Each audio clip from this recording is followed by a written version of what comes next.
I'm joined with Peter Behncke from Gold Royalty Corp. Peter, thanks for joining us. Yeah, thank you for having me. So I think we're at a good event to be talking about the price of gold, on a good day to be talking about the price of gold. We're hitting all-time highs. What's your assessment of gold right now?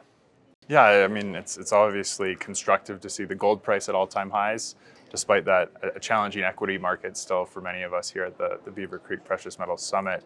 But not that long ago, our chairman and CEO, David Garofalo, called for $3,000 an ounce, which at the time seemed quite fulsome, and now we sit very close to that. So breaking through 3,000 seems simple, just given inflationary pressures, global debt levels, and the lack of central banks to combat inflation. Okay, let's talk about Gold Royalty Corp. What's the high-level overview of the company? Yeah, so as the name indicates, we're a royalty and streaming company. Relatively young. We went public 3 years ago through an IPO in March of 2021.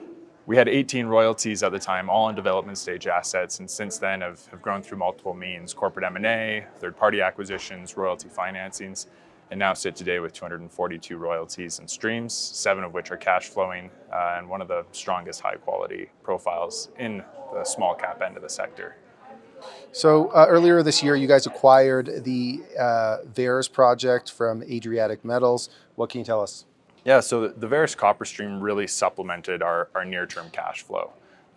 We had a very high-quality portfolio built on that foundational development stage assets, but other cornerstone royalties like Canadian Malarctic, Cote, Ren.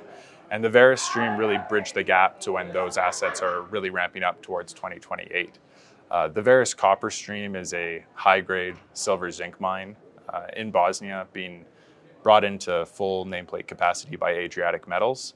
And our copper is only 2% of the total revenue. So we have a relatively small portion for them, but it's a meaningful portion of revenue for us at Gold Royalty. So how long does it typically take for you guys to be paid back on a royalty?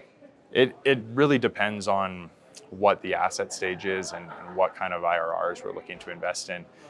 In the case of Adriatic, with the Varus copper stream, we've got a relatively attractive payback, double-digit rates of return, whereas you may have a longer payback on an earlier stage project resource, but you're not paying up much for those assets in the first place. So in your view, what's the sweet spot stage in terms of time to production for acquiring a royalty? Yeah, I think the sweet spot, and would never hold me to say we only invest at that level. We look at cash flow, we look at very early stage. But where we have had success is that PFS stage asset where we have a line of sight and have a reasonable amount of confidence for an asset that will achieve commercial production, will actually have ounces come out of the ground.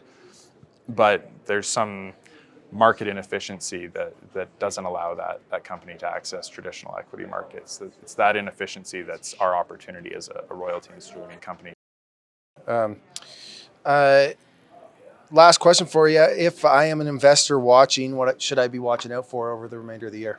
I think Gold Royalty, we're really at this pivot, this inflection point of the portfolio, going from modest revenue, breaking even against our operating costs, to a very strong free cash flow position in 2025. And previously, that growth was 2-3 years ahead of us. The re-rating was out in the future. Now with Varus coming online in Q4 here, the Cote Gold project, one of Canada's largest gold mines, set for nameplate capacity in Q4 as well. And then our Borborema royalty on track for first production in Q1 2025.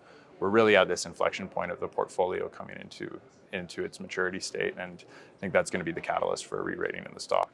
All right, well, Peter, thanks for hopping on here. I think that you guys are one of the names that lots of people in our audience are going to be keeping an eye on as we enter this gold bull market, where we haven't seen capital flow into the equities yet, but I'm sure it's just around the corner. And like I said, I think that you're going to be one of the names that investors are going to be watching closely. Yeah, thank you.